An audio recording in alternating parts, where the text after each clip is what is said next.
Hello guys, good morning, welcome back on for my educational hub. जो last lecture था उसके अंदर हमने श्रोडिंगर इक्वेशन कैलकुलेट किया था एक सिंगल इलेक्ट्रॉन सिस्टम या हाइड्रोजन एटम के लिए, है ना।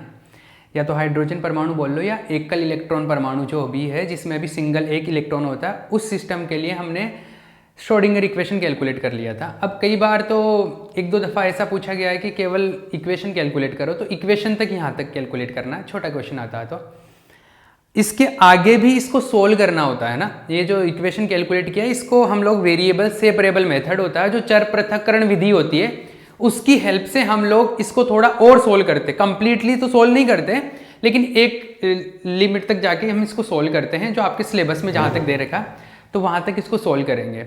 और वो जो सॉल्यूशन होगा वो अब मैं करने जा रहा हूँ, जो आपने इक्वेशन कैलकुलेट किया था उसका सॉल्यूशन, ठीक है। तो एग्जाम में जहाँ तक पूछा जाए वहाँ तक करना है आपको, है ना। तो आइए भैया, लेट्स कंप्लीट इट। तो पहले मैं वो इक्वेशन लिख लेता हूँ। जो इक्वेशन आया था वो इक्वेशन क्या था, 1/r²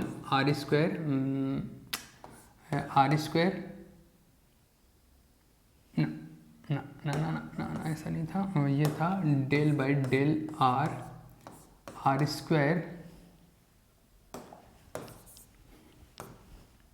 1/r² del by del r² del by del r, और ये था साई, और प्लस 1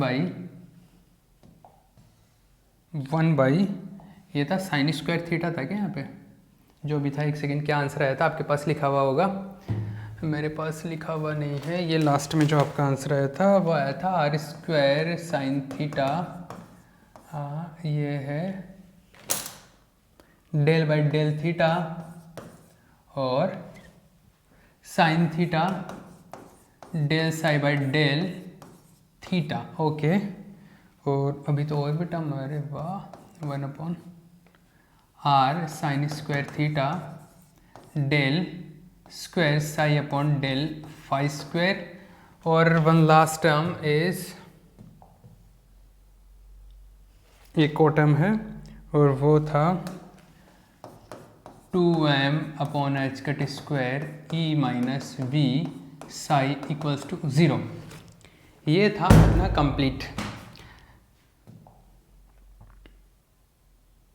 ये था श्रोडिंगर इक्वेशन था, ये जो हमने कैलकुलेट किया था। अब इसको हम लोग क्या करेंगे, चर पृथक्करण विधि से। जब एक से ज्यादा वेरिएबल आते हैं, मोर देन वन वेरिएबल होता है, तो हम लोग वेरिएबल सेपरेबल मेथड होता है। एक ये डिफरेंशियल इक्वेशन है, तो डिफरेंशियल इक्वेशन को, अवकल समीकरण को सोल्व करने का एक मेथड होता है, चर पृथक्करण विधि बोलते हैं, वेरिएबल सेपरेबल मेथड। तो देखो, चर पृथक ये ऐसे होता है कि पृथक, ऐसे नहीं होता। चर पृथक्करण, मेरे को लिखना नहीं आ रहा है ये, ठीक से आप लिख लेना। पृथक्करण ऐसा होता होगा, जो भी है। चर पृथक्करण विधि से हल करने पर, solving by variable separable method, तो इसको वेरिएबल सेपरेबल मेथड से सोल्व करना है, ठीक है। वेरिएबल सेपरेबल में क्या होता है, देखो हम लोग जैसे साई को इस तरीके से ले रहे हैं, माना let psi is equal to क्या है, एक तो r का फंक्शन है। साई वैसे क्या है, टोटल r थीटा और फाई का फंक्शन है ना। Sai is function of r theta और फाई का, तो साई r थीटा फाई का फंक्शन है, तो मैं साई को कैसे ले रहा हूं, इसमें अलग अलग वेरिएबल बना रहा हूं, दो वेरिएबल। एक तो बोल रहा हूं r, जो कि केवल r का फंक्शन है, और एक है y, जो कि थीटा और फाई का फंक्शन है। आपको थोड़ा बहुत याद हो तो हम लोग ऐसे करते थे ना, अगर आपने XYZ का इस तरीके से लेते थे, अगर साई XYZ का फंक्शन है तो हम वेरिएबल सेपरेबल में कार्टेशियन कोऑर्डिनेट सिस्टम में ऐसे लिखते हैं। मैथमेटिक्स में कभी किया हो तो x है, y और z, इस तरीके से। तो हमने यहाँ पे क्या किया, यहाँ पे दो अलग अलग फंक्शन ले लिए, एक तो कैपिटल R वाला, एक y वाला। एक तो कैपिटल R का, एक y का फंक्शन ले लिया मैंने, ये दो फंक्शन ले लिए। तो इन दोनों फंक्शन में मैंने क्या किया, एक तो y को तो थीटा और फाई का फंक्शन बोल दिया, और ये r को ये रेडियल, इसको बोलते हैं त्रिज्यीय फलन। ये जो r है इसको बोलते हैं radial function. This is radial function, त्रिज्यीय फलन, त्रिज्यीय फलन, ये है त्रिज्यीय फलन। और ये जो है y थीटा और फाई का फंक्शन है, इसको बोलते हैं harmonic function. This is harmonic function, harmonic फलन, दिस इज हार्मोनिक फलन, ये हार्मोनिक फलन है। अब देखो इसकी हेल्प से हम इसको कैसे सोल्व करते हैं। देखो साई का वैल्यू अगर ये है तो साई का वैल्यू अगर मैं यहां पे पुट करूं तो ये इसको सेटिस्फाई करना चाहिए, इक्वेशन को सेटिस्फाई करना चाहिए कि नहीं करना चाहिए, बिल्कुल करना चाहिए। तो देखो इसको हम लोग यहाँ पे पुट करेंगे उसके हिसाब से। तो एक तो मुझे del psi by del r यहाँ पे पुट करना है ना, तो del psi by del r अगर मैं यहाँ से कैलकुलेट करूँ, इसको मैं कुछ इक्वेशन नंबर ए लिख देता हूँ। अब देखना आप, इसको कुछ इक्वेशन नंबर बी लिख देता हूँ। तो मैं पहले ये कैलकुलेट कर लेता हूँ del psi by del r, क्योंकि यहाँ पे पुट करना है। Del psi by del r put कर लेता हूँ, ये del psi by del theta put कर लेता हूँ, del psi square by del phi square, ये तीनों चीज़ें यहाँ से पहले ऑलरेडी कैलकुलेट कर लेता हूँ, फिर डायरेक्ट पुट कर दूंगा मैं। तो देखो बाई इक्वेशन बी, तो इक्वेशन बी से क्या होगा, मैं इसका डिफ्रेंशिएशन कर रहा हूँ, del psi by del r find out करना चाहता हूँ मैं। तो आर के रिस्पेक्ट में डिफरेंशिएशन करो इसका, आर के रिस्पेक्ट में डिफरेंशिएशन करूंगा तो क्या होगा, ये जो कैपिटल आर है ये तो आर का फंक्शन है, तो इसका तो डिफरेंशिएशन हो जाएगा, और ये आर का फंक्शन नहीं है, कांस्टेंट रहेगा। तो y तो हो गया कांस्टेंट और इसका हो गया differentiation del r by del small r. ठीक है, इसी तरीके से ये तो r के रिस्पेक्ट में हो गया, तो del psi by del r calculate कर लिया, ये यहां पुट कर दूंगा। एक del psi by del theta की भी जरूरत पड़ेगी, तो del psi by del theta भी कैलकुलेट करता हूं। तो del psi by del theta, इसका थीटा के रिस्पेक्ट में डिफरेंशिएशन अगर मैं करूंगा, इसका थीटा के रिस्पेक्ट में करूंगा, तो r तो कांस्टेंट है, because r is not function of theta. ये थीटा का फलन नहीं है, तो r तो हो गया कांस्टेंट। ये थीटा का फंक्शन है, तो इसका डिफरेंशिएशन हो जाएगा del y by del theta, right. दो, अभी एक लास्ट में मेरे को ये भी कैलकुलेट करना है, del square psi by del phi square, del square psi by del phi square. तो del psi by del phi calculate करूं, पहले फाई के रिस्पेक्ट में करना है। तो फाई के रिस्पेक्ट में अगर मैं इसका डिफरेंशिएशन करता हूं, तो आर तो कांस्टेंट रहेगा, वाई का डिफरेंशिएशन होगा, बिकॉज वाई ही केवल फाई का फंक्शन है, तो वाई का डिफरेंशिएशन हो जाएगा। तो अगर मैं एक बार डिफरेंशिएशन करूंगा, आर कांस्टेंट रहेगा, डेल वाई का डिफरेंशिएशन हो जाएगा, y का डिफरेंशिएशन होगा फाई के रिस्पेक्ट में, और एक और बार करूं तो फिर r तो कांस्टेंट ही, इसका फिर से डिफरेंशिएशन हो जाएगा, ऐसा आ जाएगा। ये है। तो मैं ये जो तीनों इक्वेशंस है इनको एक साथ c लिख देता हूं। ये क्या है, c। तो देखो ये del psi by del r, del psi by del theta and del square psi upon del phi square, इन तीनों के वैल्यू मैं यहाँ पे पुट करूंगा, यहाँ और यहाँ, इन तीनों के वैल्यू पुट करूंगा इन इक्वेशन नंबर ए। तो from A and C, from A B and C, तीनों से देखो क्या है भैया। फर्स्ट ऑफ ऑल ये तो बाहर का तो ऐसे आएगा 1/r square del by del r, 1/r square del by del r, 1/r square del by del r, अंदर है आर स्क्वायर और del psi by del r, del psi by del r है, अरे del psi by del r है ना, del psi by del r का value ये रखेंगे, Y del r by del r, Y del r by del small r. Clear, ये first term हो गया। सेकेंड टर्म देखो, सेकेंड टर्म है 1/r स्क्वायर साइन थीटा, ये बाहर तो वैसा का वैसा आ जाएगा, 1/r स्क्वायर साइन थीटा, ठीक है। फिर अंदर डेल बाय डेल थीटा है, फिर है साइन थीटा इंटो, एक सेकेंड ऐसा है क्या, क्या है ये, 1/r r square sine theta del by del theta sine theta del by del theta, ये एक्चुअल में ब्रैकेट में यहाँ पे लगा दूँ तो बेटर रहेगा, ये ब्रैकेट यहाँ पे रहे तो ठीक है। ठीक है, तो del by del theta sine theta del psi by del theta, तो ये है multiply sine theta del psi by del theta है, तो del psi by del theta का वैल्यू है ये r, del psi by del theta का value है r del Y by del theta, ये आ गया। दो टर्म तो हो गए। फिर थर्ड वाला, थर्ड टर्म है 1/r स्क्वायर साइन थीटा, फिर ये 1/r square sine theta 1/r square sine theta, फिर है ये, तो इसका वैल्यू ये रख दो r del square Y upon del phi square, ये तो खत्म हो गए। उसके बाद में क्या बचा, उसके बाद में बचा ये 2m e minus V Sai, तो साई का वैल्यू तो ये है, देखो इक्वेशन बी से आर और वाई की टर्म्स में लिख सकता हूँ, तो ये आएगा plus 2m upon H cut square E minus V, psi का वैल्यू था आर और वाई इज इक्वल्स टू 0। ठीक है, देखो ये जो मैं मान रहा हूँ कि ये पूरा केवल मैथमेटिक्स ही मैथमेटिक्स चल रहा है, लेकिन यही सिलेबस में है, तो मैं कुछ अलग तो नहीं पढ़ा सकता ना, जो सिलेबस में है वो ही पढ़ना है आपको। तो मैथमेटिक्स से मैं समझ रहा हूँ इस चीज़ को, और थोड़ा लेंदी भी है, तो थोड़ा सा फोकस करना पड़ेगा। चीज़ें आसानी है लेकिन थोड़ी बोरिंग चीज़ें हैं, तो इसमें मेरा कोई हाथ नहीं है, तो मैं इसमें कुछ नहीं कर सकता। मैथमेटिक्स तो सॉल्व करना ही पड़ेगा आपको। आगे चलें, आगे देखो क्या करें हम लोग, इसको थोड़ा सिंप्लीफाई करते हैं। y देखो, y r का फंक्शन तो है नहीं, y को बाहर ले लो, ये आ गया y बाहर आ गया आर स्क्वायर और डेल बाई डेल r, और ये बचा r square del capital R by del small r।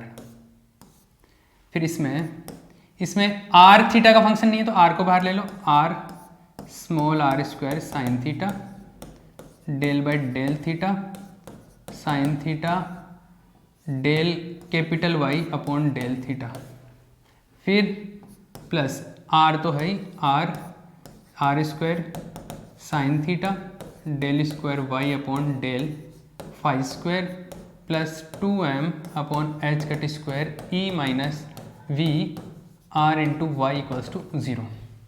ठीक है, अब इसको सिंप्लीफाई करने के लिए मैं कुछ और जुगाड़ कर रहा हूँ। मैं काम करता हूँ, इसमें मैं काम कर रहा हूँ क्या, r square upon Y into r से समीकरण को, से उपरोक्त समीकरण को गुणा करने पर, उपरोक्त समीकरण को गुणा करने पर multiplying the above equation with r square upon Y into r, multiplying the above equation with r square upon Y into r, ये मल्टीप्लाई करना है। अब इससे अगर मल्टीप्लाई करेंगे तो देखो क्या आएगा, अगर मल्टीप्लाई करेंगे तो क्या आएगा, आर स्क्वायर से मल्टीप्लाई करूंगा तो आर स्क्वायर कैंसिल आउट हो जाएगा, वाई इंटू आर नीचे आएगा तो वाई से वाई कैंसिल आउट हो जाएगा, नीचे आर बचेगा, तो नीचे बचेगा capital r square cancel out होगा, ये बचा डेल बाई डेल आर, अंदर बचा r square del r by del small r. फिर देखो इसमें मल्टीप्लाई हुआ ये, तो आर स्क्वायर से r square cancel out, r से आर ऊपर कैंसिल आउट, नीचे बचेगा Y sine theta del by del theta sine theta del Y by del theta. ठीक है, प्लस इसमें आर से आर कैंसिल आउट हो जाएगा, नीचे वाई बचेगा और आर स्क्वायर कैंसिल आउट, ये बचेगा वाई साइन थीटा। यहाँ पे मैं कुछ मिस्टेक कर रहा हूँ भैया, मुझे ऐसा लग रहा है यहाँ पे कुछ मिस्टेक हुआ है। मिस्टेक देखो, 1/r साइन स्क्वायर थीटा था ना इसमें, तो 1/r साइन स्क्वायर थीटा था, 1/r एक second r square sine theta, इसमें r साइन स्क्वायर थीटा। एक बार आंसर में वापस से चेक कर लेता हूँ। हाँ जी, ये देखो ये इक्वेशन जो था इसमें ये r स्क्वायर था ना, बिल्कुल ये r स्क्वायर था, ये r स्क्वायर था और साइन स्क्वायर भी थीटा भी था, तो ये साइन स्क्वायर चल रहा है यहाँ पे ना, ये साइन स्क्वायर थीटा चल रहा है। अभी मिस्टेक हो जाता है ना ये, तो ये आर तो कैंसिल आउट हो गया, आर स्क्वायर तो ये आएगा साइन स्क्वायर थीटा, और ये है del square Y upon del phi square plus 2m upon H cut square, r square Y upon r, इससे मल्टीप्लाई करना है तो आर स्क्वायर तो ऊपर आ जाएगा, वाई अपॉन आर से Y, sorry Y into r से Y into r cancel out हो जाएगा, ये बचा E minus V equal to 0। ये मिला देखो भैया, जो भी है ये बड़ा सा वैल्यू आया है अपने पास में, ये पूरा वैल्यू मिला। ठीक है, अभी मैं टाइम दे दूंगा, जगह दे दूंगा, स्पेस मिल जाएगा आपको, आप आराम से कॉपी कर सकते हैं। बट ये जो भी मिला है ये इस टाइप का इक्वेशन मिला है। अब इस टाइप के इक्वेशन को हम लोग सोल्व करेंगे तो देखो मैं एक चीज बताता हूं आपको, इसमें दो टाइप के पार्ट है। कैसे? एक तो है देखो 1 upon r del by del r square del r by del small r. एक तो ये है जो कि आर का फंक्शन है, ये थीटा का फंक्शन है, ये फाई का फंक्शन है, ये वाला भी आर का फंक्शन है, ये वाला भी आर का फंक्शन है। तो ये आर का फंक्शन जो है उसको एक साथ लिख लेता हूँ, ई माइनस वी, वी भी तो आर का ही फंक्शन था ना। स्टार्ट पहले लेक्चर में मैंने बात की थी कि V is also function of r. ठीक है, एक पार्ट तो ये आ गया मेरे पास में, मतलब ये टर्म और ये लास्ट टर्म, इन दोनों को एक साथ लिख लिया। ये आर के फंक्शन है, आर के फल है ना, आर पर डिपेंडेंट है। ये थीटा और फाई के फंक्शन है, तो इनको मैं ऐसे लिख रहा हूं 1 upon Y sine theta del by del theta sine theta del Y by del theta. ये जो आया वो आया 1 upon Y sine square theta del square Y upon del phi square equals to 0। एक ये मिल गया मुझे, ये y में है, ये r में है, तो ये रेडियल भाग पार्ट हो गया, ये त्रिज्यीय भाग है, और ये y में है तो y वाला किसको क्या लिया था हमने, y वाले को बोला था हार्मोनिक फंक्शन, तो ये हार्मोनिक फलन वाला भाग है, ये y का हार्मोनिक फंक्शन बोला था, इसको रेडियल त्रिज्यीय बोला था। तो ये इसके अंदर क्या है, इसमें ये तो है r पे डिपेंडेंट है, तो इसको तो बोल दिया त्रिज्यीय भाग। ये कौन सा है, हार्मोनिक भाग, ये हार्मोनिक पार्ट है, y पे डिपेंडेंट है। तो ये है त्रिज्यीय पार्ट, त्रिज्यीय भाग, इसको रेडियल पार्ट बोल रहा हूं मैं। और ये वाला जो है दैट इज हार्मोनिक, हार्मोनिक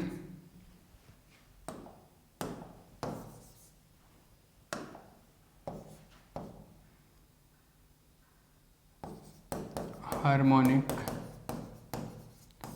भाग, हार्मोनिक पार्ट। अब देखो आर वाई आर पे डिपेंड नहीं करता, और कैपिटल आर थीटा और फाई पे डिपेंड नहीं करता, मतलब ये भाग केवल आर पे डिपेंड करेगा, ये केवल थीटा और फाई पर, और थीटा और फाई आर पे डिपेंड नहीं करते, आर थीटा और फाई पे डिपेंड नहीं करता। मतलब ये वाला पार्ट इंडिपेंडेंट है इससे, ये वाला पार्ट अलग है, ये वाला पार्ट अलग है, अलग मतलब ये अपने आप में इस पे डिपेंड नहीं करेगा, ये वाला पार्ट इस पे डिपेंड नहीं करेगा। तो इसको मैं किसी कांस्टेंट के इक्वल रख लेता हूं, इसको यहां पर एक लाइन लिख देता हूं, त्रिज्यीय भाग वह हार्मोनिक भाग एक दूसरे पर निर्भर नहीं करते, वह हार्मोनिक भाग एक दूसरे पर निर्भर नहीं करते हैं, निर्भर नहीं करते हैं। Radial and harmonic part, harmonic part are mutually independent, are mutually independent. ठीक है, ये कैसे हैं, म्यूचुअली इंडिपेंडेंट है, मतलब परस्पर निर्भर नहीं करते, परस्पर निर्भर नहीं करते। तो मैं इसको किसी कांस्टेंट के इक्वल ले लेता हूं, तो देखो माना ये रेडियल वाला पार्ट है वो ऐसे आ गया 1/r del by del r, r del r by del small r plus 2m/h cut square E minus V r. ये जो है ये किसके इक्वल है? कोई कांस्टेंट के इक्वल है, ये लो इसके इक्वल है। अब मेरी बात सुनना, ये मैं एक तरीके से सोल्व कर रहा हूँ इसको। ये जो डिफरेंशियल इक्वेशन सोल्व करने का एक मेथड होता है ना, वेरिएबल सेपरेबल मेथड, वह उस मेथड से सोल्व कर रहा हूँ। तो हो सकता है कि कई लोगों को ये बहुत बोरिंग लग रहा हो, अटपटा लग रहा हो, या ऐसे लग रहा हो कि इसी तरीके से क्यों सोल्व कर रहे हैं। तो इसी तरीके से इसलिए सोल्व कर रहे हैं क्योंकि वेरिएबल सेपरेबल मेथड जो होता है, चर पृथक्करण विधि, उससे हम लोग एक पर्टिकुलर पैटर्न में सोल्व करते हैं और उस पैटर्न के थ्रू सोल्व कर रहा हूं मैं इसको। आई बात कुछ समझ? और मुझे जो आंसर लाने हैं वो भी एक स्टैंडर्ड फॉर्म लेके आनी है। तो जो स्टैंडर्ड फॉर्म है, जो मतलब लास्ट के जो आंसर है, वो जो पर्टिकुलर फॉर्म जिसको जनरली लिया जाता है, वो वाला फॉर्म इस मेथड से ही मिलता है अपने को। आई बात समझ? इसलिए मैं इस तरीके से कर रहा हूं। क्लियर? आगे चले? आगे चलते हैं। ये मिला मेरे को, ये जो L है ना, L, इस L को, L ये कांस्टेंट है, इसको बोलते हैं नियतांक, कांस्टेंट नियतांक। तो देखो इसको अभी आगे सोल्व भी करेंगे, किस तरीके से सोल्व करते हैं इसको आगे सोल्व भी करेंगे। बट अभी फिलहाल के लिए मैं क्या करूं, फिलहाल के लिए मैं इसको कुछ इक्वेशन नंबर बोल देता हूं। इसको इक्वेशन नंबर D बोल दूं, कोई प्रॉब्लम नहीं। हाँ, और ये जो L है, L को बोलते हैं कक्षीय क्वांटम संख्या, ऑर्बिटल क्वांटम नंबर, कक्षीय क्वांटम संख्या, ऑर्बिटल क्वांटम नंबर।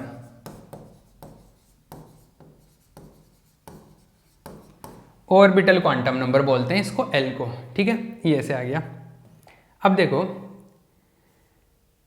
ये जो इक्वेशन है ना, इसमें इसको भी कुछ लिख दूँ क्या मैं? पहले पता नहीं नंबर तो कहाँ तक हुए थे, लेकिन मैं इसमें इसको लिख रहा हूँ रोमन में 1 लिख रहा हूँ इसको।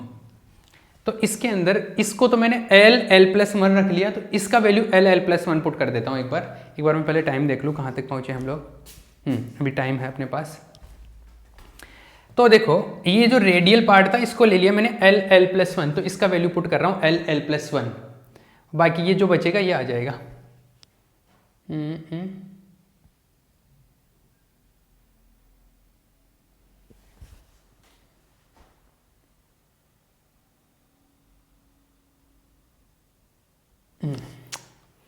तो ये आया इक्वेशन A एंड D से, sorry by equation 1 and D।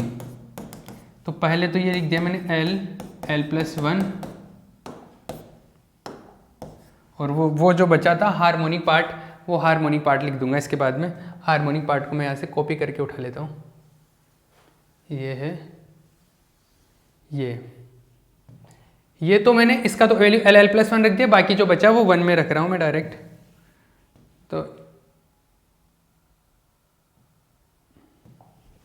ये आ जाएगा यहाँ पे, ठीक है,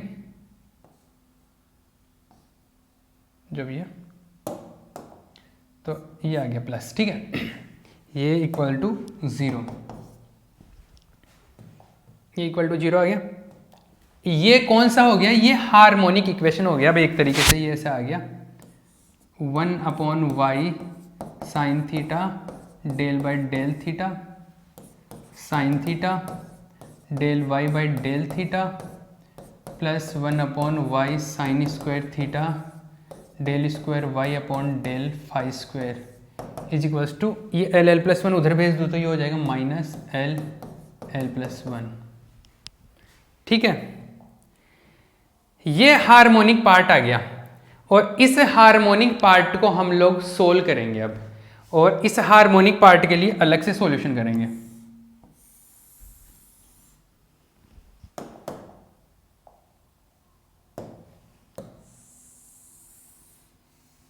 ये हार्मोनिक है, ठीक है।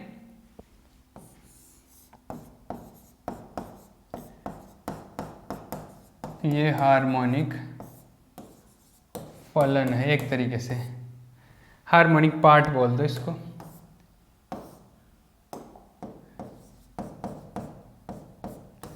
Harmonic part. और हार्मोनिक पार्ट को हम लोग इसको सोल्व करेंगे। इसको किस तरीके से सोल्व करेंगे अब देखना आप, ठीक है। तो ये वाला पार्ट हम लोग नेक्स्ट लेक्चर के अंदर कंप्लीट करेंगे, हार्मोनिक वाला। अभी तक हमने क्या किया, हमने सबसे पहले वेरिएबल से वेरिएबल मेथड अप्लाई किया और उससे हमने साई को, इस लेक्चर में क्या किया मैंने एक बार रिपीट कर देता हूँ। वेरिएबल से वेरिएबल मेथड अप्लाई किया, साई को आर थीटा फंक्शन का ऐसे आर कैपिटल आर और वाई का फंक्शन फलन मान लिया। इन सब के वैल्यू यहाँ पे पुट किए तो हमारे पास में थोड़ा सा अलग वे में मिला, और थोड़ा सा अलग वे में मिला तो उसमें ये मिला कि हमारे पास में दो टाइप के फंक्शन मिल गए। एक तो ये जो पार्ट था ये केवल आर पे डिपेंड कर रहा है, और ये वाला जो पार्ट है ये थीटा और फाई दोनों पे डिपेंड कर रहा है। तो इसको हमने त्रिज्यीय भाग बोल दिया, इसको हार्मोनिक भाग बोल दिया। अब ये जो त्रिज्यीय, तो ये दोनों इंडिपेंडेंट है। इंडिपेंडेंट मतलब इसका एक खुद का कुछ वैल्यू आएगा, इसका भी खुद का कुछ एक वैल्यू आएगा। तो इसका जो भी वैल्यू आ रहा है उसको कोई कांस्टेंट ले लो, l+1 रख दिया। l यहाँ पर क्या है, ऑर्बिटल क्वांटम नंबर है, कक्षीय क्वांटम संख्या, इसका वैल्यू पुट कर दिया, जो भी आया फिर बाकी का हमने रख दिया, और ये इस तरीके से ये वैल्यू आ गया। अब इसको सोल्व करेंगे हम लोग नेक्स्ट पार्ट के अंदर, ठीक है। ये हार्मोनिक भाग है, इसको सोल्व करेंगे नेक्स्ट के अंदर। क्लियर? ओके।